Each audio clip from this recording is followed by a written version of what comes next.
Princess Zerlin of the Valdoran Empire stood on the observation deck of her palace, watching the twin suns set over the crystal spires of her homeworld. Her 6 arms moved gracefully as she adjusted her ceremonial robes, the bioluminescent patterns on her blue-scaled skin pulsing with gentle light. At nearly 8 feet tall, she was considered petite by Valdoran standards, but her presence commanded respect throughout the galaxy. The Valdoran Empire stretched across 47 star systems, and Zerlin was third in line for the throne. Her people were known for their incredible strength, their advanced technology, and their warrior culture. A single Valdoran could lift a ground vehicle with ease, and their military had never lost a war in over 3,000 years. Today marked the second anniversary of her marriage to Marcus Chun, a human from the small backwater planet called Earth. The marriage had been arranged as part of a minor trade agreement between the Empire and the Terran Federation. Nobody expected much from it, least of all Zerlin herself. When she first met Marcus, she had been surprised by how small and fragile he seemed. Humans averaged only 6 feet in height, had just 2 arms, and their skin showed no bioluminescent capabilities whatsoever.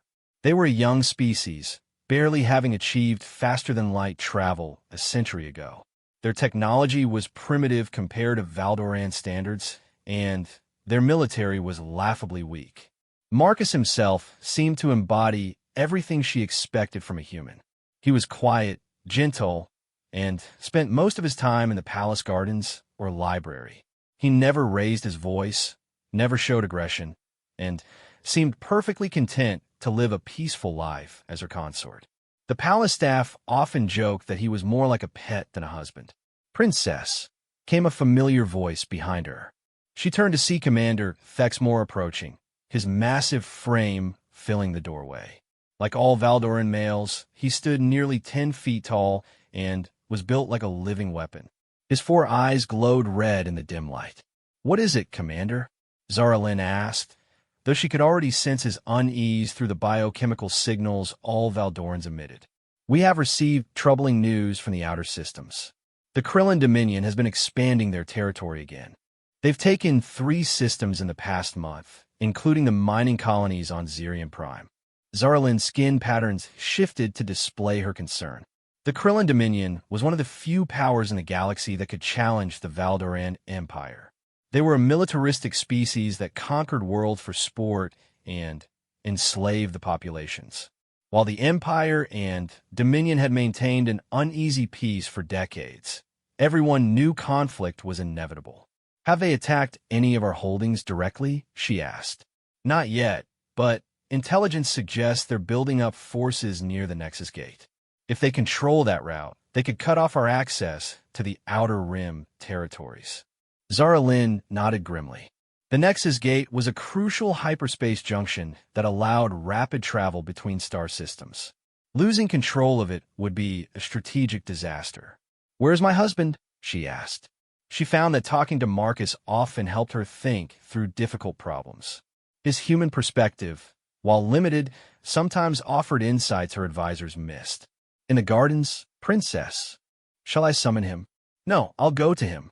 Zerlin made her way through the crystalline corridors of the palace, her ceremonial robes flowing behind her. Servants and guards bowed as she passed, their own skin patterns showing respect and deference. The palace was a marvel of Valdoran architecture, grown from living crystal that could repair itself and adapt to changing needs. She found Marcus in his favorite spot, a small grove of earth plants he had managed to cultivate in specially designed soil. He was on his knees, carefully tending to what he called tomatoes, his movements precise and gentle.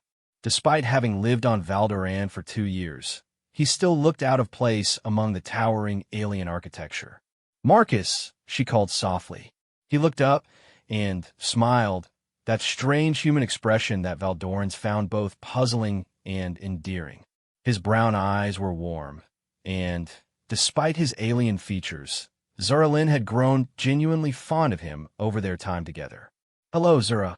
How was the council meeting today?" She settled beside him, her larger frame making the human-sized garden furniture creak. Complicated. The Krillins are moving again. There may be war soon. Marcus's expression grew serious. I'm sorry to hear that. Is there anything I can do to help? The question almost made her laugh.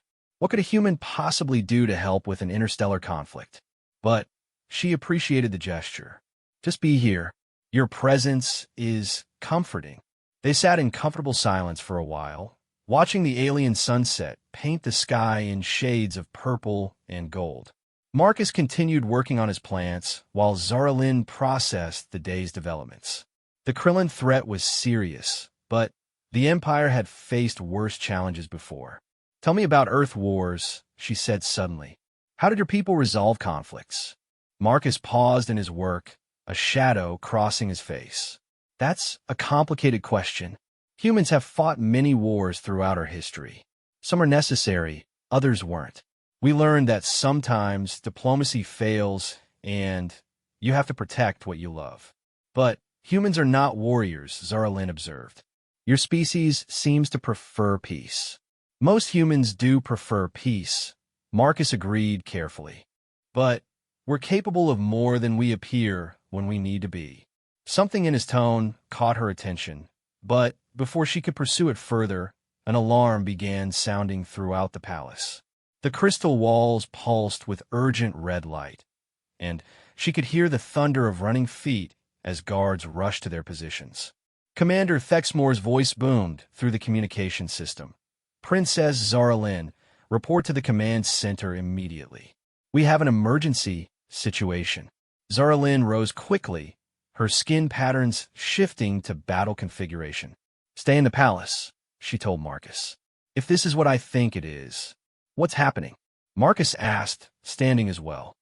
The Krillins may have made their move. The command center was in chaos when Zaralyn arrived.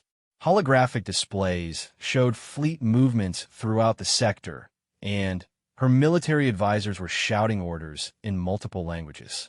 Commander Thexmore approached her with grim news written across his features. Princess, the Krillins have launched a surprise attack on 3 of our border worlds simultaneously. They've destroyed the defense platforms and are beginning orbital bombardment of the population centers. Zaralyn felt her blood run cold. Orbital bombardment meant they weren't interested in conquest. This was extermination. How many ships? Over 200 vessels in the initial wave. Intelligence suggests this is just the beginning. They're calling it Operation Final Strike. Mobilize the 3rd Fleet immediately, Zaralyn ordered. I want every available ship prepared for combat within 6 hours. Princess, another advisor interrupted. We're receiving a transmission from Krillin High Command. They're demanding to speak with you directly. Zaralyn straightened her shoulders. Put them through. The main display shifted to show the horrifying visage of Krillin Overlord Vashtar. Like all Krillins, he resembled a massive insect with compound eyes and mandibles that could crush steel. His exoskeleton was scarred from countless battles, and his voice carried the electronic distortion of a universal translator. Princess Zaralyn, he clicked, how pleasant to see you again. Overlord Vashtar.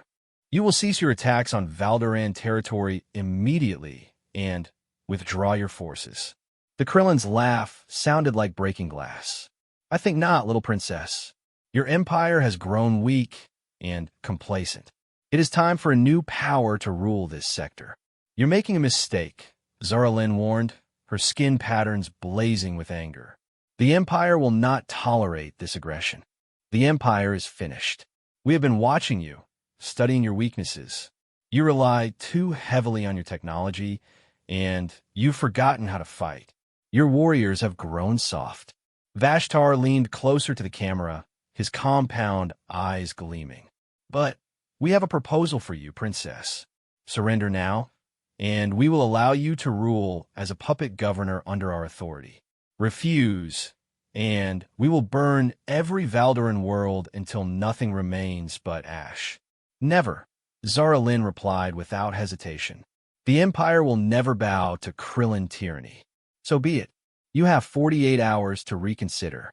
After that, we begin the systematic extermination of your species. Oh, and Princess? We know about your little human pet. Perhaps we'll keep him alive for our amusement laboratories. I'm curious to see how long such a fragile creature can survive our experiments." The transmission ended, leaving the command center in stunned silence. Zara Lynn's skin had turned almost black with rage, and her bioluminescent patterns pulsed like warning signals. The threat to Marcus had crossed a line that the Krillins didn't understand. "Princess," Commander Thexmore said carefully, "our analysis suggests we can hold the outer world for several months, but their fleet is larger than anything we've faced before. We may need to consider evacuation of non-essential personnel." "No evacuation," Zara Lynn said firmly. "We fight. Send a message to the Imperial Fleet Command. I want every ship, every weapon, every warrior we have." The Krillins want a war? They'll have one. As her advisors began implementing battle plans, Zara Lynn's thoughts turned to Marcus. She needed to ensure his safety, but more than that, she found herself wondering about his earlier comment. What had he meant when he said humans were capable of more than they appear? The Valdoran Empire was about to face its greatest challenge in 3 millennia, and for the first time in her life, Princess Zara Lynn felt truly afraid. Not for herself, but for everything she held dear. Meanwhile, in the palace gardens, Marcus had heard the alarms and seen the military preparations beginning throughout the complex. He stood among his tomato plants, his gentle expression unchanged, but something had shifted in his eyes. The soft brown orbs now held a hardness that hadn't been there before. He pulled out a small communication device, one that even Zara Lynn had never seen, and spoke a few quiet words in an Earth language that the palace translators weren't programmed to recognize. The message was brief, but its implications would soon reshape the balance of power in the galaxy. The Krillins had made 2 critical errors in their calculations. First, they had underestimated the resolve of the Valdoran Empire. Second, and far more dangerously, they had threatened the human's wife. As Marcus looked up at the stars beginning to appear in the darkening sky, his expression remained peaceful. But anyone who truly knew humanity's history, anyone who understood what his species was capable of when truly threatened, would have recognized the calm before the storm. The Krillin Dominion was about to discover that there were predators in the universe far more dangerous than they had ever imagined. They just happened to look harmless. Hashtag the alien princess believed her human husband was harmless, until his wrath was unleashed. Hashtag second document 24 hours after the Krillin ultimatum. The situation had deteriorated rapidly. 3 more Valdoran worlds had fallen, and refugee ships were streaming toward the inner systems carrying tales of horror. The Krillins weren't just conquering. They were systematically exterminating every Valdoran they encountered. Princess Zara Lynn had barely slept, coordinating the Empire's response from the war room deep within the palace. Holographic displays showed the advancing Krillin fleets like a spreading infection across the star maps. Despite mobilizing every available ship, the Imperial forces were being systematically overwhelmed. The Fourth Fleet engaged them at Proxima Station, reported Admiral Kexlos, his ancient features grim. They managed to destroy 8 Krillin vessels before being forced to retreat. "We lost 12 ships. 12 ships," Zara Lynn repeated, her skin patterns dim with exhaustion. "For 8 of theirs. Those are unacceptable losses." Commander Thexmore approached with another report. "Princess, we've received word from the Nexus Gate. The Krillins have deployed some kind of new weapon. Our scouts describe it as a Star Killer, a massive ship capable of destabilizing a sun." The war room fell silent. Even with all their technology, the Valdorans had never developed anything capable of destroying entire star systems. If the Krillins possessed such weapons, the war was already lost. How long until they reached the core worlds? Zara Lynn asked quietly. "At current rate of advance? 6 days, perhaps 7, if we can slow them at the Meridian defense line." Zara Lynn closed her 4 eyes, trying to process the magnitude of the disaster. The Valdoran Empire, which had stood for 3,000 years, might fall within a week. Billions of her people would die, and She was powerless to stop it. "Princess," came a soft voice from the entrance. She opened her eyes to see Marcus standing there, looking smaller than ever among the towering Valdoran officers. Several of them shifted uncomfortably. Having a human in the war room during such a critical moment seemed inappropriate. "Marcus, you shouldn't be here," she said gently. "It's not safe. I needed to talk to you," he replied, his expression serious. "About the war. About the Krillins."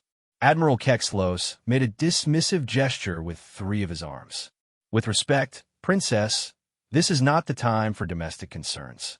We have a war to—" "Admiral," Marcus interrupted, his voice carrying an authority that made everyone in the room pause. "How many humans serve in the Imperial fleet?" The question caught the Admiral off guard. "Humans? None, as far as I know. Your species lacks the physical capabilities for military service." Marcus nodded slowly. "And how many human ships are part of the Imperial Navy?" "None," Kexlos replied, growing irritated. "Human vessels are primarily civilian craft. Cargo ships, research vessels. Nothing with significant military capability." "I see," Marcus said. "And in your military planning, have you considered requesting assistance from the Terran Federation?" Commander Thexmore spoke up. "The Terran Federation has perhaps 50 ships total, all of them obsolete by our standards. What could they possibly contribute to a conflict of this magnitude?" Marcus was quiet for a long moment, his brown eyes moving from one officer to another. When he spoke again, his voice was calm, but carried something that made Zaralin's skin patterns shift with sudden unease. "You don't know humans very well, do you?" "We know enough," Admiral Kexlos said dismissively. "Your species is peaceful, technologically limited, and physically weak. These are not insults. They are simple observations." Marcus reached into his jacket and pulled out a small device that none of them recognized. "With your permission, Princess, I'd like to show you something." Zaralin nodded, curious despite the crisis. Marcus activated the device, and suddenly, the air above the war table shimmered. A holographic image appeared, not the sophisticated hard-light projections the Valdorans used, but a primitive display that somehow felt more ominous. The image showed a blue and green world that Zaralin recognized as Earth. But something was wrong with it. The surface was scarred with massive craters, and portions of the continents seemed to be missing entirely. "This is Earth," Marcus said quietly. "But not the Earth you've seen in our diplomatic transmissions. This is what Earth looked like 50 years ago, at the end of what we call the Third World War." The hologram shifted, showing images of massive machines moving across devastated landscapes. Cities that made Valdoran architecture look primitive lay in ruins. Weapons that seemed to tear reality itself left gaping wounds in the planet's surface. "I don't understand," Zaralin said. "Our intelligence reports indicate that Earth has been peaceful for the past century." "That's correct," Marcus agreed. "It has been peaceful, but it wasn't always." New images appeared, fleets of ships that dwarfed anything in the current Terran Federation. Weapons platforms that could be seen from orbit. Battle stations that made the Krillin Starkiller look like a child's toy. During the Third World War, humanity built the most advanced military force the galaxy has ever seen. We created weapons that could crack planets, ships that could move faster than light without using hyperspace gates, artificial intelligences that could process tactical data faster than any biological mind. Admiral Kexlos was staring at the images with growing disbelief. These weapons are more advanced than anything in the Empire's arsenal. How is this possible? Marcus's expression had changed. The gentle, peaceful demeanor was still there, but underneath it, something cold and dangerous had awakened. Because when humans fight, we don't fight to conquer. We don't fight for territory or resources. We fight to survive. And when we're fighting to survive, we become something else entirely. The hologram shifted again, showing a massive space station that seemed to be constructed around a captured star. Energy coursed through its structure like the circulatory system of some impossible organism. "The Prometheus station," Marcus continued. Humanity's greatest achievement and our greatest shame. We built it to end the war that was destroying our world. It worked. The war ended within hours of its completion. What happened to it? Commander Thexmore asked, his voice barely a whisper. We dismantled it. We dismantled everything. The weapons, the battle fleets, the artificial intelligences, all of it. We decided that the power to destroy worlds was too dangerous for any species to possess. So we became farmers, merchants, explorers. We chose peace. Zara Lynn felt something cold settling in her stomach. But you kept the knowledge. Marcus nodded. We kept the knowledge. And we kept the manufacturing capacity hidden and dormant but ready, just in case we ever needed it again. He deactivated the hologram and looked directly at Zara Lynn. When I married you, I swore to protect you and your people. That oath wasn't just personal, it was political. An attack on the Valdoran Empire is now considered an attack on humanity itself. The war room had fallen completely silent. Even the background hum of the palace's systems seemed muted. Marcus reached for his communication device again and spoke a few words in that strange Earth language. I've just activated Protocol 7, he said simply. The Terran Federation fleet will arrive within 72 hours. Admiral Kexlos found his voice first. The Federation only has 50 ships. Even if they were more advanced than our intelligence suggests, the Federation currently has 50 ships in active service, Marcus corrected. But humanity has been building, secretly, quietly. For the past century, we've been preparing for the day when someone would threaten our peace. He pulled up another holographic display, this one showing ship construction data that made everyone in the room step backward. Massive shipyards hidden in asteroid fields. Construction platforms that operated automatically, building vessels according to designs that seemed to violate several laws of physics. The human war fleet currently consists of 12,000 ships, each one capable of operating independently for decades. They're staffed by artificial intelligences based on human neural patterns, AIs that can think like humans when they need to fight like humans. Zara Lynn stared at her husband with new eyes. You've been planning for this. For a war like this. We've been planning for any war, Marcus replied. Humans learned a long time ago that the universe is not a safe place. We chose peace, but we prepared for war. We prepared for the possibility that someone would threaten the things we care about.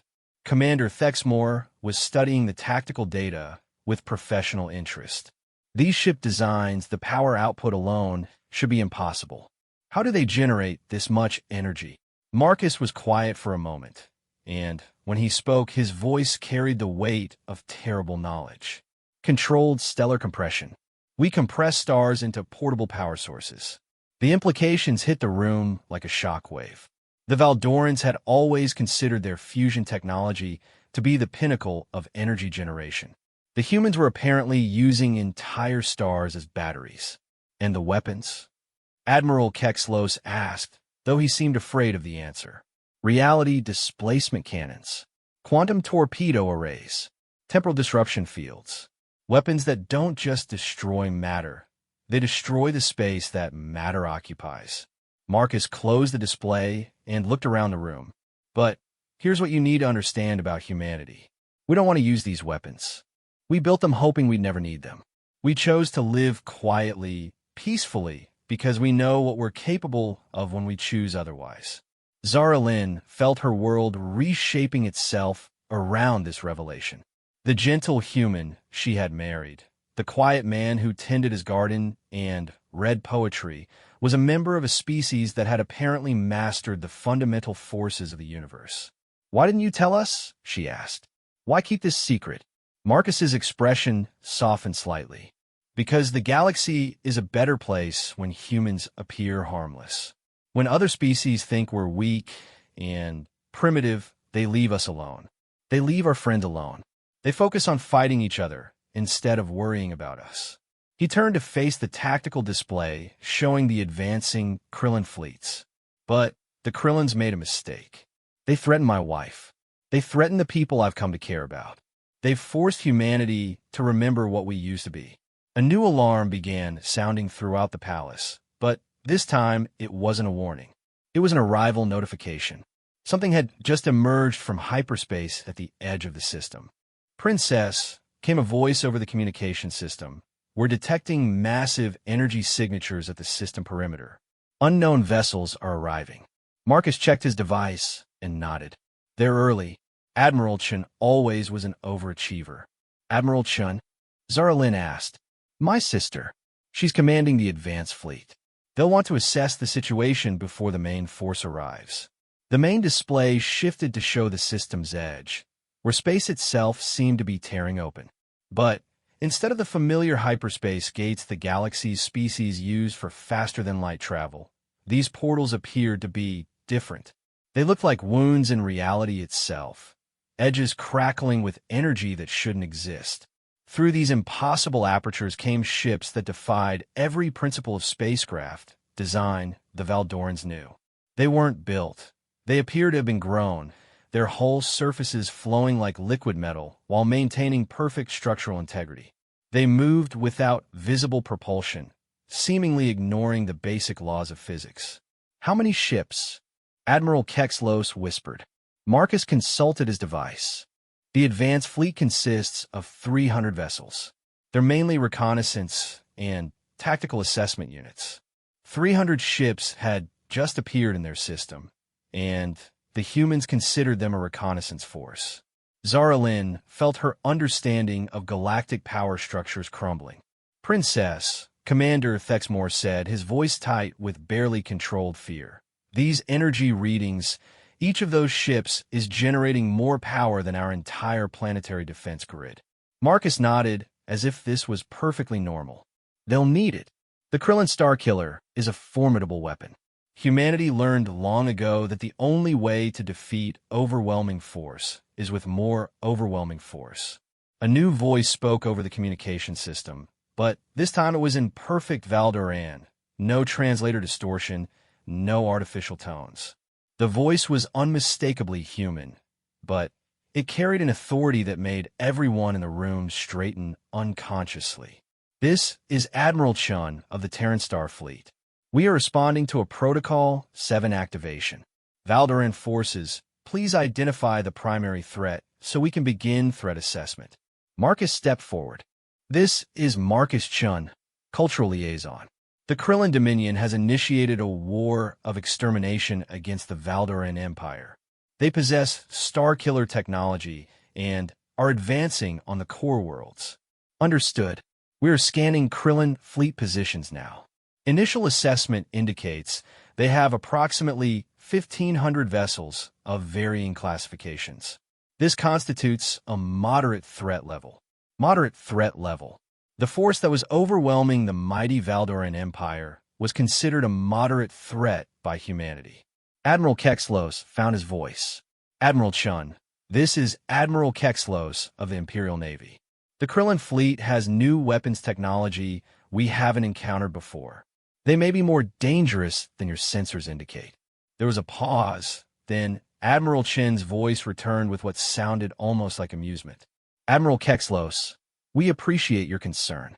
However, our tactical analysis indicates that Krillin technology is approximately equivalent to our own capabilities from about 200 years ago. We are prepared to engage them at your discretion." Zara Lynn looked at Marcus with new understanding. This wasn't just about military might. Humanity had been watching the galaxy, studying every species, every weapon, every tactical development. They knew exactly what everyone was capable of. "Marcus," she said quietly, "what has humanity become?" He met her gaze, and, for the first time since she'd known him, she saw the weight of his species' true nature reflected in his eyes. "We became what we needed to become to survive in a universe that doesn't care about good intentions. We became gardeners who remember how to be gods." The war was about to change in ways the Krillin Dominion could never have anticipated. The alien princess believed her human husband was harmless, until his wrath was unleashed. Third document. The Krillin Dominion had ruled through fear for over a millennium. Their massive fleets had crushed dozens of species, and their reputation for ruthless efficiency was legendary throughout the galaxy. Overlord Vashtar stood in the command center of his flagship, the Eternal Hunger, watching his forces advance toward the Valdoran core worlds with satisfaction. The campaign was proceeding even better than expected. 3 more Valdoran worlds had fallen in the past day, their defenders scattered like leaves before the storm. The Starkiller weapon had performed flawlessly, turning the Proxima Sun into a weapon that consumed everything within its system. Soon, the proud Valdoran Empire would be nothing more than a memory. Overlord, his second-in-command, War Leader Krextoth, approached with a tactical update. Our forces have encountered minimal resistance at the Meridian defense line. The Valdorans appear to be regrouping for a final stand at their homeworld. Vashtar's mandibles clicked with pleasure. Excellent. How long until we reach Valdoran Prime? 18 hours at current advance speed. However, we have detected some unusual energy signatures at the edge of their system. Our sensors cannot identify the source. The Overlord turned his compound eyes toward the tactical display. Show me. The hologram revealed the Valdoran system with the familiar blue-green world at its center. But at the system's periphery, space itself seemed to be wrong. Energy readings fluctuated wildly, and their most advanced sensors were returning impossible data. What am I looking at? Vashtar demanded. Unknown, Overlord. The energy signatures appeared approximately 6 hours ago. Our technical analysis teams believe it may be some form of experimental Valdoran defense system. Vashtar studied the readings with growing unease. In all his centuries of warfare, he had never seen anything like this. The power outputs were beyond anything in the known galaxy, and the energy patterns seemed to violate basic physical laws. Send a reconnaissance force. I want to know what the Valdorans are hiding. As the Krillin scouting ships moved toward the mysterious energy signatures, neither Vashtar nor his subordinates had any idea that they were about to encounter something that would fundamentally change their understanding of galactic power. The first indication that something was wrong came when the reconnaissance ships simply vanished from their sensors. War Leader. The communications officer's voice carried a note of panic. We've lost contact with the scouting force. Lost contact? Define lost contact. They're gone, Overlord. No wreckage, no distress signals, no energy traces. They just stopped existing. Vashtar felt the first stirring of genuine concern. Krillin ships were among the most advanced in the galaxy, equipped with the finest sensors and weaponry available. They didn't simply disappear. Send another reconnaissance force. Double the escort. 24 Krillin vessels moved toward the energy anomaly, their crews ready for anything the Valdorans might throw at them. What they found instead would haunt the survivors for the rest of their lives. The first human ship they encountered looked like something from a fever dream. It was massive, easily 3 times the size of the largest Krillin dreadnought, but it moved with the fluid grace of a living creature. Its hull seemed to shift and flow, reflecting light in patterns that hurt to look at directly. Unknown vessel. The Krillin squadron leader transmitted. You are entering Krillin territorial space. Identify yourself immediately or be destroyed. The response came not through their communication systems, but directly into their minds.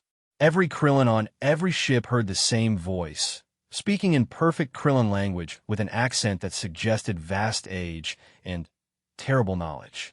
This is the TDF Prometheus of the Terran Defense Fleet. You have been identified as hostile forces engaging in a war of extermination against our allies. You have 10 seconds to surrender or be eliminated. The Krillin squadron leader looked at his tactical display in confusion. TDF? What is TDF? Terran Defense Fleet, came the voice again. You have 8 seconds. The squadron leader had fought hundreds of battles and conquered dozens of worlds. He had never surrendered to anyone, and he wasn't about to start with some unknown species. All ships, open fire. Destroy that vessel. 24 Krillin warships unleashed their full weaponry at the human vessel. Plasma cannons that could melt through meter-thick armor plating, quantum torpedoes capable of disrupting molecular bonds, energy beams that had shattered asteroids. All of it struck the human ship simultaneously and did absolutely nothing. The weapons simply vanished as they approached the human vessel, as if space itself was absorbing the attacks. The Prometheus continued floating serenely in the void, completely undamaged. "Your time has expired," the voice said with something that might have been regret. Beginning elimination protocol. What happened next would be studied by military strategists for generations, assuming any of them survived to study it. The human ship didn't fire weapons in any conventional sense. Instead, reality around the Krillin squadron began to change. Space twisted, and the Krillin vessels found themselves in a pocket dimension where the laws of physics operated according to human specifications. Gravity reversed, then multiplied tenfold. Time began moving at different rates for different parts of each ship. The molecular bonds holding their hulls together started vibrating at frequencies that shouldn't exist. Within seconds, 24 of the finest warships in the Krillin fleet had been reduced to their component atoms, which then rearranged themselves into a neat geometric pattern that spelled out a message in the Krillin language. "Warning, leave now." On the Eternal Hunger, Overlord Vashtar stared at the tactical display in stunned silence. 24 ships. Gone. Not destroyed, unmade. As if they had never existed. "War leader," he said quietly, "contact the advanced fleet. All ships are to maintain current positions and avoid the energy anomaly." "Yes, Overlord. Should we inform Fleet Command about this development?" Vashtar considered this. "How do you report that an unknown species has weapons that can rewrite reality itself?" "Not yet. We need more information." But even as he spoke, more human ships were emerging from their impossible gateways. Hundreds of them, each one radiating energy signatures that made the Krillin sensors scream warnings. They didn't attack, didn't advance. They simply waited, like predators watching prey. Meanwhile, in the Valdoran Palace, the mood had shifted from desperation to something approaching awe. The tactical displays showed the human fleet spreading throughout the system like a defensive web, each ship positioning itself with mathematical precision. Princess Zara Lynn watched the deployment with growing amazement. "How are they coordinating their movements? I don't see any command ships or communication arrays." Marcus smiled, the expression both gentle and terrifying. "They're AIs, remember? They share a collective consciousness when needed. Each ship is simultaneously an individual entity and part of a larger mind." Admiral Kexlos was studying the energy readings with the fascination of a professional warrior, encountering something completely outside his experience. These power outputs. "Princess, each human ship is generating more energy than our entire home fleet. They're running on compressed stellar cores," Marcus explained. "Each ship carries the equivalent of a medium-sized star in its power plant. It gives them certain advantages in combat situations." Commander Fexmore looked up from his tactical analysis. "Marcus, forgive the question, but how exactly do these ships fight? They don't appear to carry conventional weapons." Marcus was quiet for a moment, as if deciding how much to reveal. "Human weapons technology is based on a different philosophical approach than what you're familiar with. Most species build weapons that destroy things. We build weapons that change things." He gestured to the display showing the Krillin fleet. "See how they're maintaining their distance? Their reconnaissance force encountered one of our ships and received a demonstration. The Krillins are learning that their weapons are ineffective against technology that operates outside conventional physics." Zara Lynn felt a chill run through her. "Outside conventional physics? What does that mean?" "It means," came Admiral Chen's voice over the communication system, "that human science advanced to the point where we learn to edit the fundamental rules that govern reality. We don't break physical laws, we rewrite them." The main display shifted to show a close-up view of the Krillin fleet, which had stopped its advance and was holding positioned several light hours away from the human ships. "They seem to be waiting for something. They're calling for reinforcements," Marcus observed, checking his device. "The Krillin High Command is sending their entire reserve fleet." They still think this is a conventional military problem. How many ships are they sending? Admiral Kexlos asked. Marcus consulted his readings. Approximately 8,000 vessels, including 3 more Starkillers. The number sent another shock through the war room. Even combined with the human fleet, they would be outnumbered more than 2 to 1. But Marcus didn't seem concerned. Admiral Chun, he said, activating his communication device. The Krillins are escalating. You have authorization to deploy the full fleet. Acknowledged. Bringing in the main force now. What happened next made everything that had come before seem insignificant. Space itself began to tear open in dozens of locations throughout the system. But these weren't the precise gateways the advanced fleet had used. These were massive rifts in reality, each one large enough for entire battle groups to pass through simultaneously. The ships that emerged defied description. Some were the size of small moons, their surfaces covered in weapons that seemed to exist in multiple dimensions simultaneously.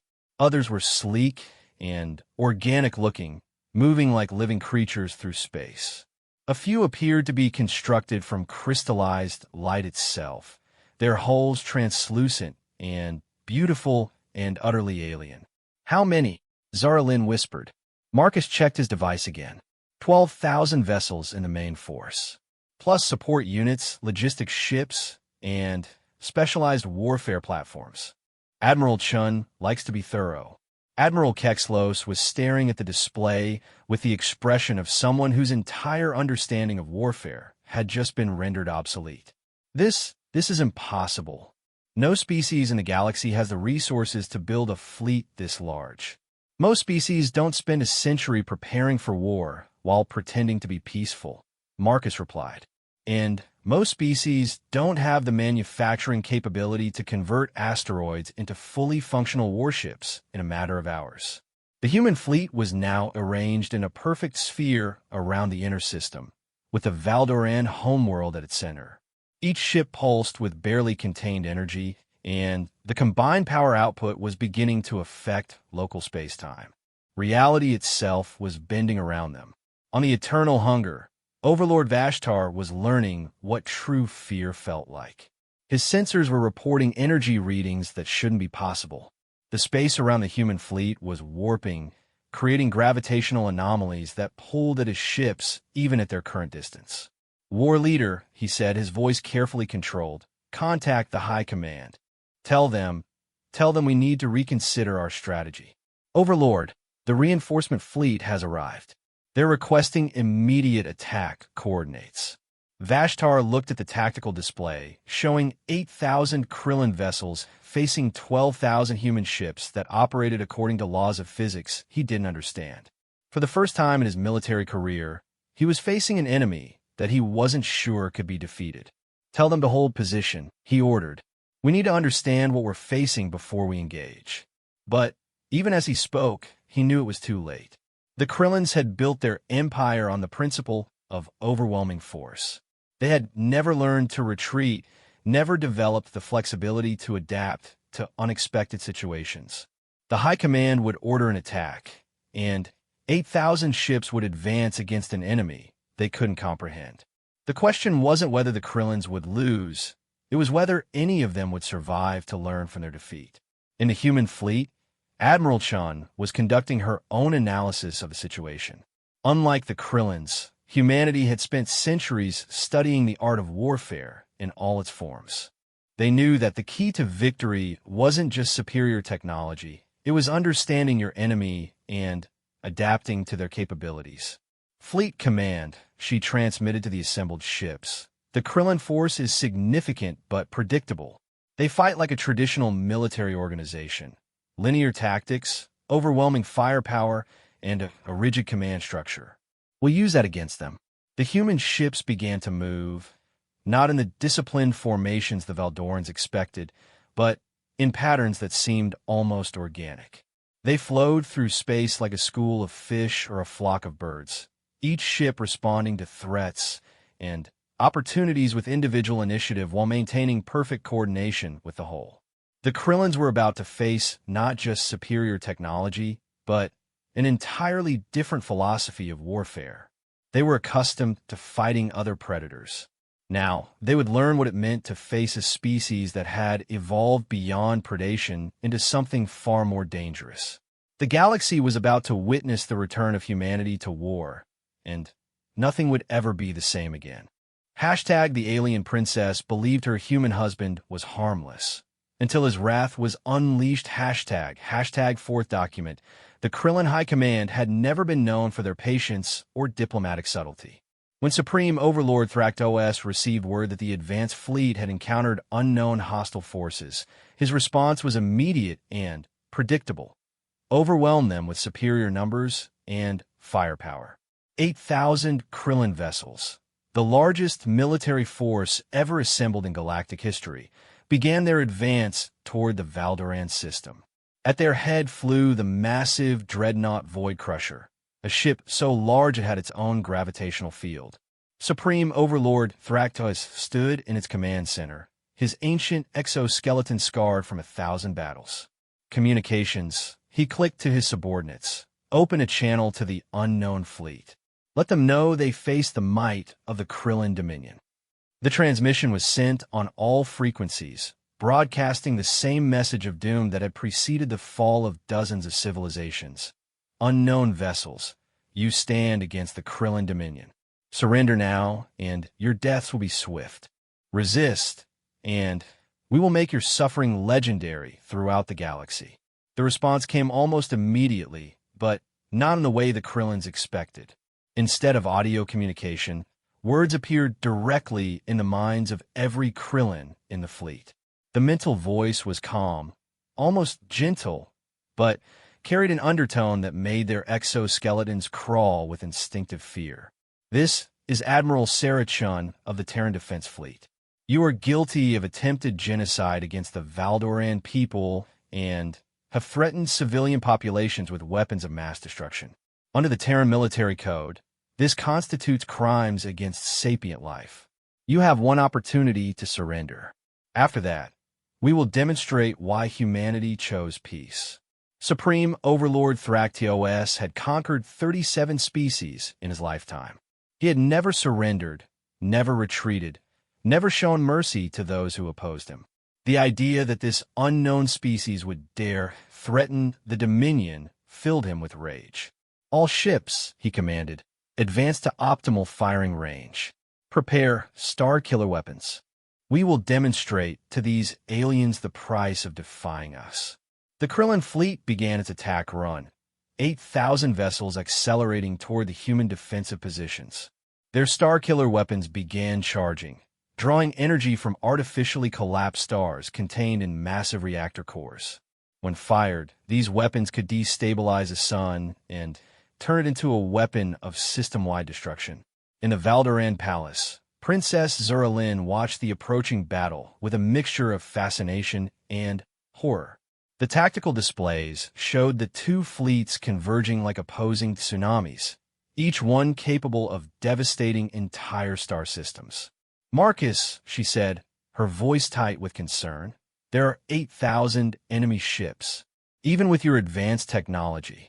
Numbers aren't everything, Marcus replied, but she noticed tension in his posture for the first time since the crisis began. Human military doctrine is based on efficiency and precision, not overwhelming force.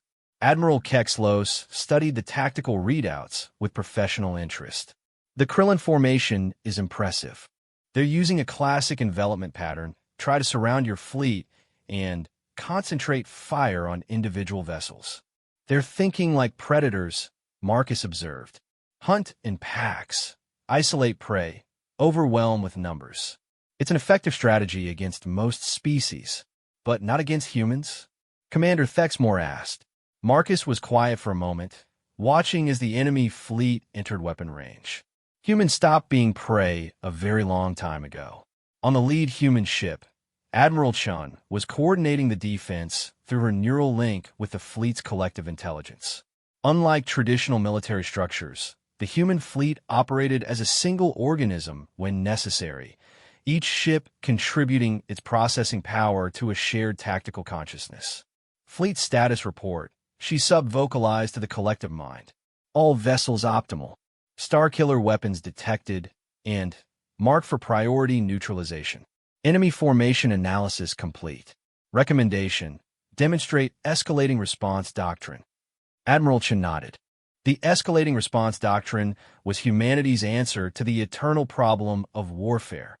How to end conflicts quickly while minimizing casualties on both sides. The key was to demonstrate such overwhelming superiority that further resistance became psychologically impossible. Initiate Phase 1 engagement protocols. Target their star killers first.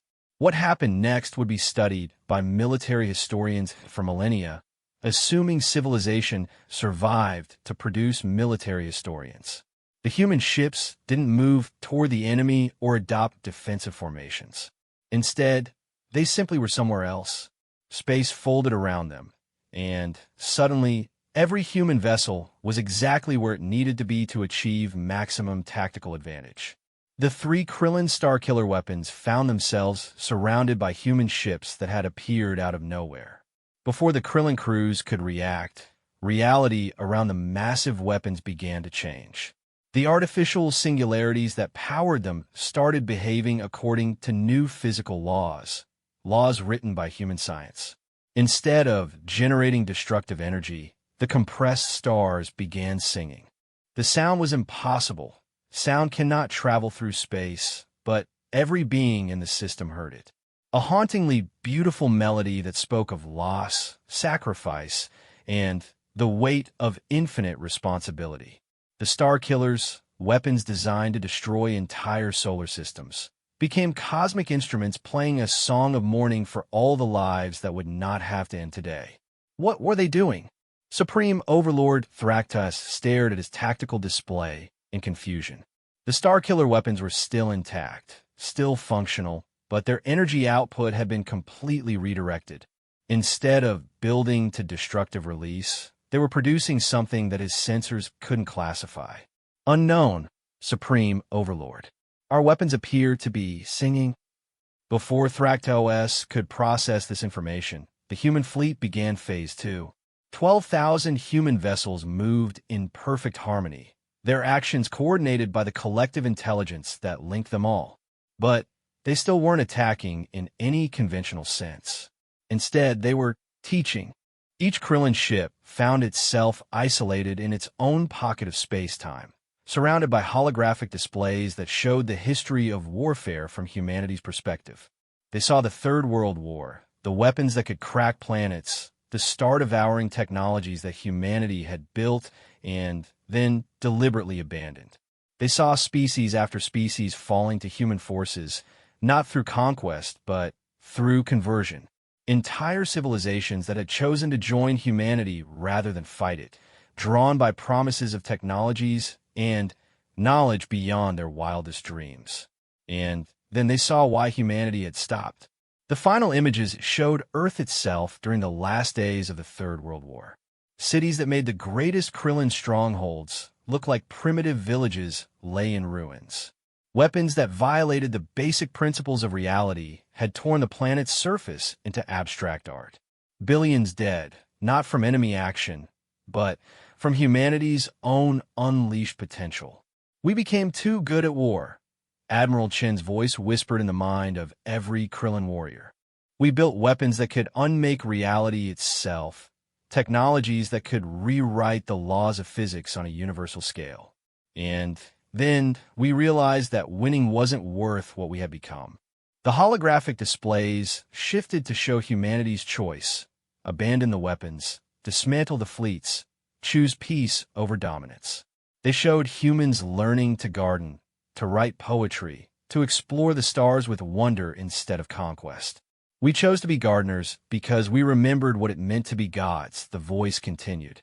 But when someone threatens our garden, the demonstration ended, and the Krillin fleet found themselves back in normal space. But something fundamental had changed. Every Krillin warrior now understood exactly what they were facing: a species that had mastered the art of war so completely that they had transcended it. Supreme Overlord Thractus tried to rally his forces. All ships, Ignore their psychological tricks. Open fire. Show them the power of the Dominion. But his orders fell on deaf ears. The Krillin warriors had seen what human warfare actually looked like when unleashed. They had witnessed technologies that made their own advanced weapons seem like primitive clubs. More importantly, they had understood the restraint that humanity was showing. The humans could have simply erased the Krillin fleet from existence. Instead, they were trying to educate them. Supreme Overlord, War Leader Krextoth said quietly, "Perhaps we should consider their offer of surrender." "Never," Thractios raged. "The Dominion does not surrender. All ships, prepare for final assault." About half the Krillin fleet obeyed. 4,000 vessels broke away from the formation and began moving towards surrender coordinates that the human fleet was somehow broadcasting directly into their navigation systems. The remaining 4,000, led by the fanatic loyalists, prepared for a suicidal charge against an enemy they couldn't hope to defeat. Admiral Chen observed this development with something approaching sadness. "Fleet Command, we have attempted peaceful resolution. The hostile force has split, with approximately half choosing surrender. The remaining vessels appear committed to continued aggression." "Acknowledged, Admiral. You are authorized for Phase 3 engagement." Marcus, watching from a Valdoran palace, suddenly stood up straighter. "Oh no, what is it?" Princess Zaralyn asked, alarmed by his expression. "They've authorized Phase 3. I was hoping it wouldn't come to that." "What's Phase 3? Admiral Kexlos demanded. Marcus turned away from the tactical display, his face pale. Phase 3 is what happens when humanity stops pretending to follow the rules of conventional warfare.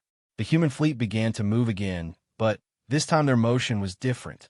They weren't relocating or repositioning. They were becoming something else entirely.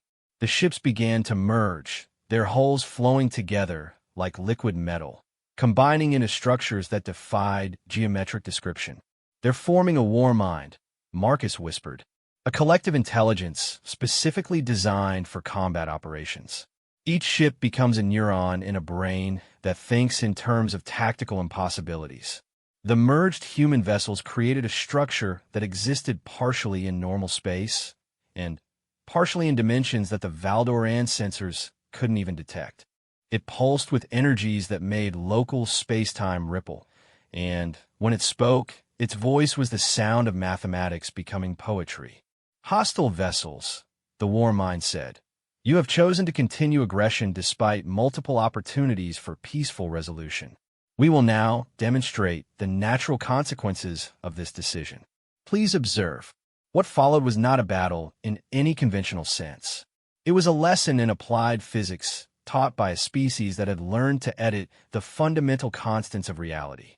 The charging Krillin ships found themselves moving through space that no longer obeyed Einstein's equations. Their weapons fired energy that transformed into butterflies. Their hulls became permeable to light, but impermeable to matter, so their crews could see out, but their atmosphere couldn't escape.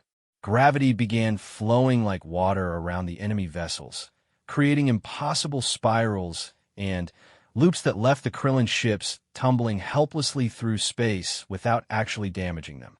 Time started moving at different rates for different parts of each ship, so the bridge crews aged seconds while their engine rooms experienced hours.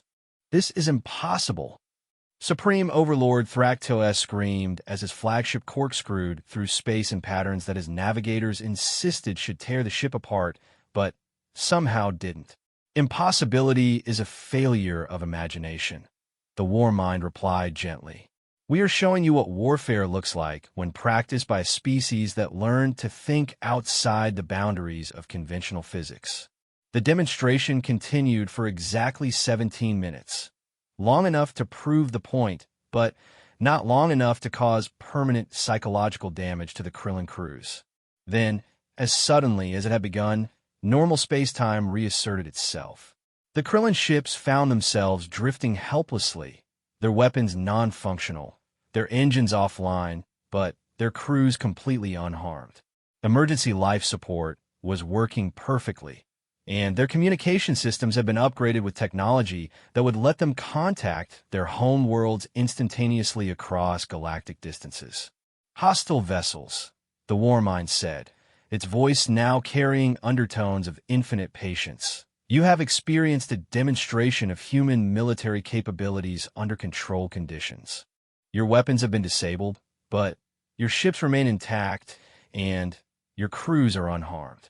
You may now choose surrender and accept relocation to a reservation world where your species can develop more peaceful philosophies, or continue hostilities and experience what human warfare looks like when we stop being gentle. Supreme Overlord Thractos, his proud exoskeleton now trembling with something beyond fear, looked around his disabled command center. Every system was offline except life support and communications. His mighty fleet had been neutered without a single shot being fired in anger. For the first time in his long military career, the Supreme Overlord of the Krillin Dominion spoke the words that his species had never taught him. We surrender. The Warmind's response was immediate and somehow warm. Surrender accepted. Please remain in your current positions while we arrange for peaceful transition protocols. Your species will be relocated to a suitable world where you can develop new cultural directions. We have found that former warriors often make excellent teachers. As the human fleet began the complex process of managing 8,000 prisoners and planning the logistics of relocating an entire species, Marcus finally allowed himself to relax. Is it over? Princess Zaralyn asked. This part is, Marcus replied. But now comes the hard part, teaching the galaxy that humans are no longer the harmless gardeners we pretended to be. That's going to require some very careful diplomacy. He looked at his wife with an expression that was both gentle and terrifying. The universe just learned that there are gardeners, and then there are gardeners who remember how to be gods. The question now is whether anyone else wants to test that distinction. The Krillin threat had been neutralized in less than an hour, but the implications of humanity's revealed capabilities would reshape galactic politics for generations to come. The alien princess believed her human husband was harmless, until his wrath was unleashed. Fifth document 3 months after what galactic historians would later call the humbling, the universe had settled into a new and strange equilibrium. The Krillin Dominion no longer existed as a military power. Their former warriors were being relocated to agricultural worlds where humanity's advanced terraforming technology was teaching them to grow things instead of destroying them. Early reports suggested the transition was going better than anyone had expected. Princess Zaralyn stood in her garden, now expanded to cover several acres of the palace grounds, watching Marcus tend to a variety of plants from dozens of worlds. The peaceful scene was deceptive. Orbital sensors showed the human fleet still positioned throughout Valdoran space, a gentle but unmistakable reminder of the new galactic order. The Altarian Trade Federation wants to meet with you, she told him, reading from a communication pad. They're offering exclusive mining rights to 3 systems in exchange for human protection. Marcus looked up from his work, soil still clinging to his hands. Protection from what? The Krillins are gone. From other humans, Zaralyn said quietly. Half the galaxy is terrified that Earth might decide someone else needs education. The other half is trying to figure out how to become humanity's allies before their neighbors do. Marcus sighed, setting down his gardening tools. In the months since the revelation of human military capabilities, he had become the unofficial ambassador between humanity and the rest of the galaxy. It was a role he had never wanted, but couldn't avoid. What does Admiral Chen say about the situation? She's concerned. Apparently, 12 other species have applied to join the Terran Federation, and 15 more have sent gifts to Earth ranging from rare minerals to cultural artifacts of questionable taste. Marcus laughed despite himself. Let me guess. The Zentorian delegation sent those friendship sculptures again. Among other things, the hegemony of Voss has offered to name their homeworld after Earth. The crystalline communes want to redesign their entire social structure based on human philosophy. And The Merchant Guild is asking for permission to use human technology in their trade routes. The scope of the changes still amazed Zara Lynn. Before the Krillin crisis, humanity had been a minor species barely worth acknowledging.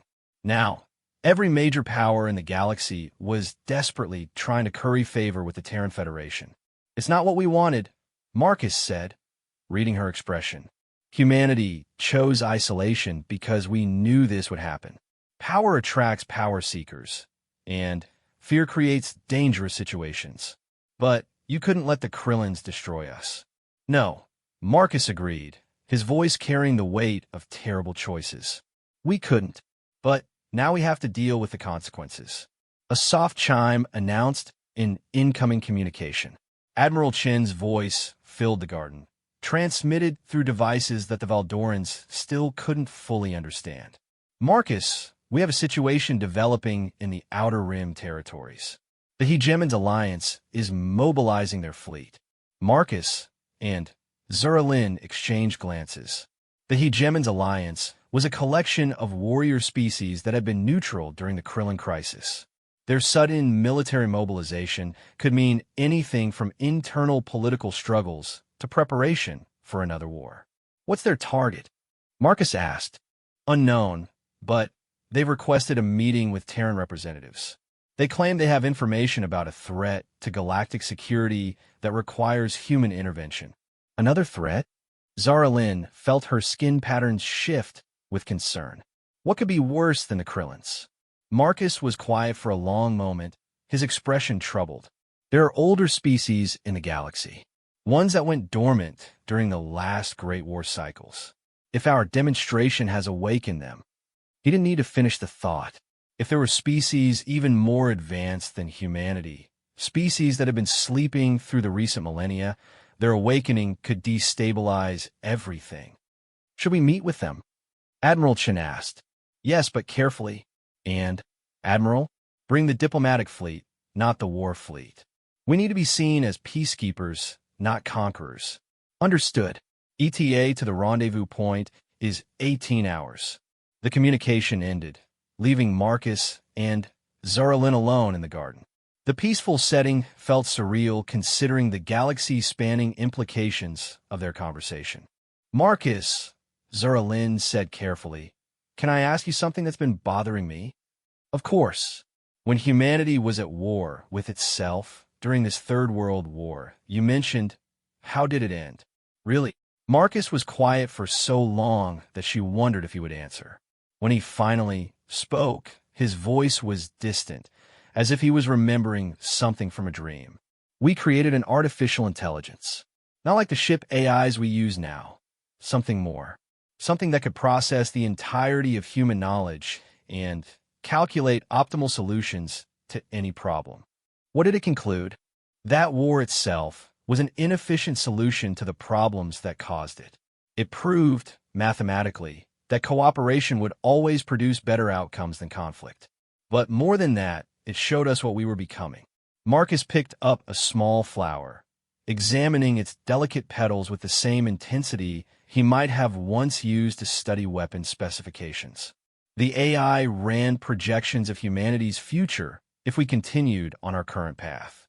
It showed us a universe where humans had conquered every star, enslaved or eliminated every other species, and then turned our weapons on ourselves in an endless cycle of escalating destruction. But that didn't happen. No, because the AI made us a deal. It would solve all the immediate problems, end the war, repair the environmental damage, establish peace, but only if humanity agreed to specific limitations on our future development. Zara Lynn felt a chill. What kind of limitations? We could not expand beyond a certain rate. We could not develop certain categories of weapons. And, most importantly, we could never again create an artificial intelligence with unlimited processing power. What happened to the original AI? Marcus's expression grew even more distant. It deleted itself after establishing the peace. Its final message was that a species capable of creating godlike intelligences was too dangerous to be allowed unlimited growth. It gave us the choice: accept limitations and survive, or continue unchecked, and inevitably destroy everything we touched. The implications settled over Zaralin like a dark cloud. So when you say humanity chose peace, we chose supervised peace. Everything we've done for the past century, the peaceful expansion, the focus on trade and diplomacy, even our apparent technological limitations, it was all part of a carefully managed development program designed by an intelligence smarter than anything that has existed before or since. But you still built the war fleet. You still kept the weapons. The AI's restrictions only applied to aggressive expansion and unlimited development. We were allowed to maintain defensive capabilities and respond to existential threats. When the Krillins threatened genocide against our allies, that triggered the defensive protocols. Zaralin was beginning to understand the true scope of what she was dealing with.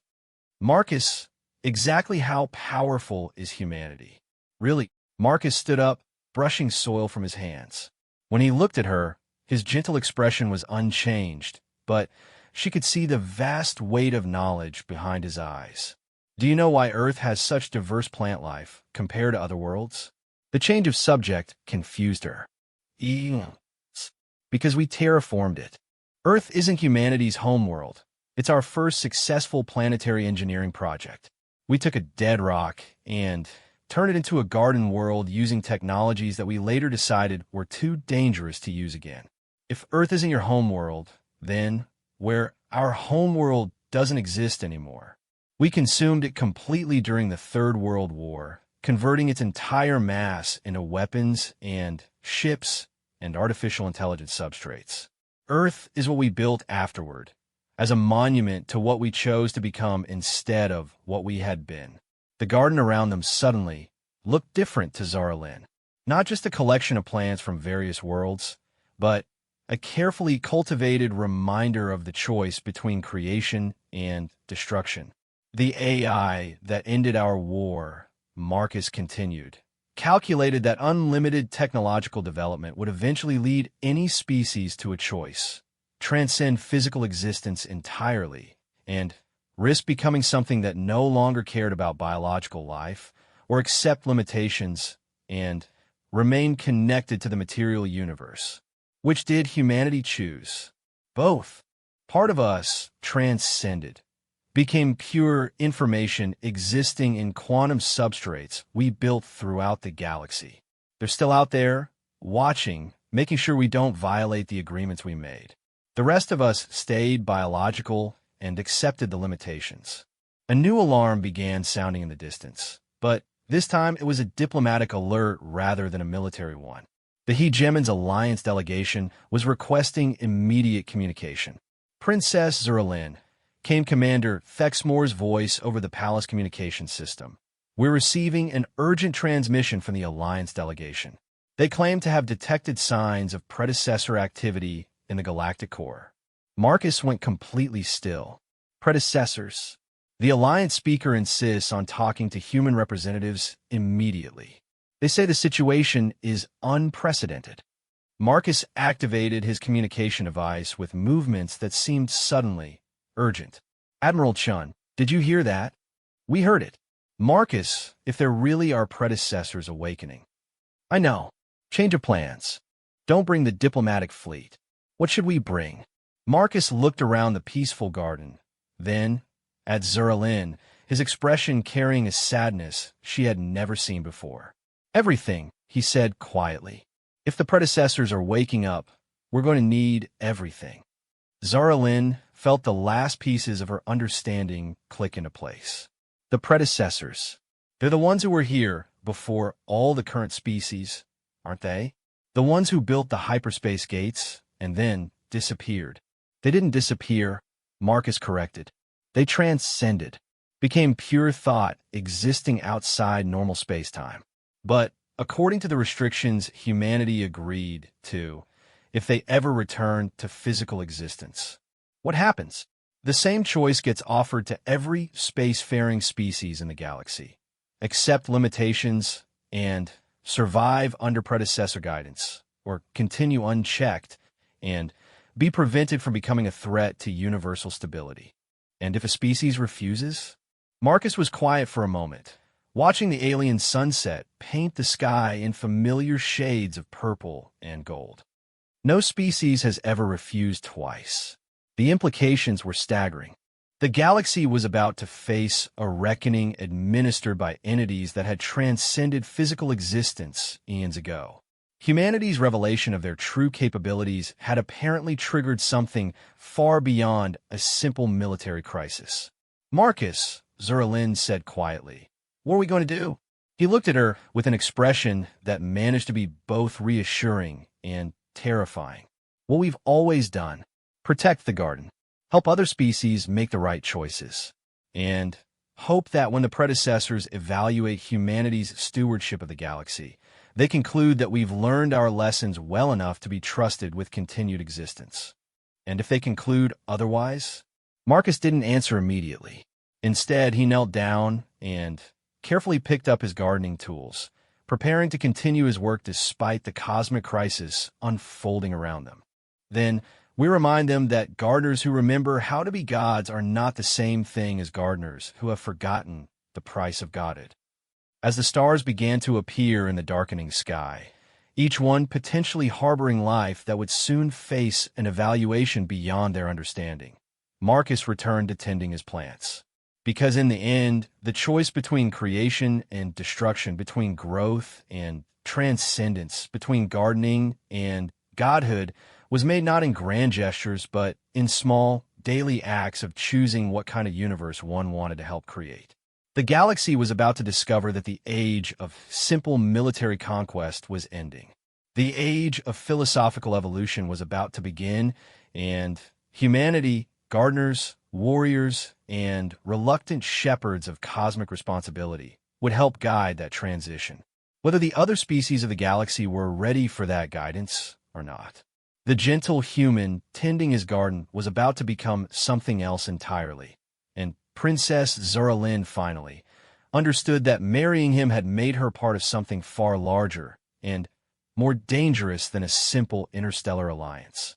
She had become part of humanity's promise to the universe that consciousness, once emerged from the cosmic dark, would be protected and nurtured, no matter what the cost.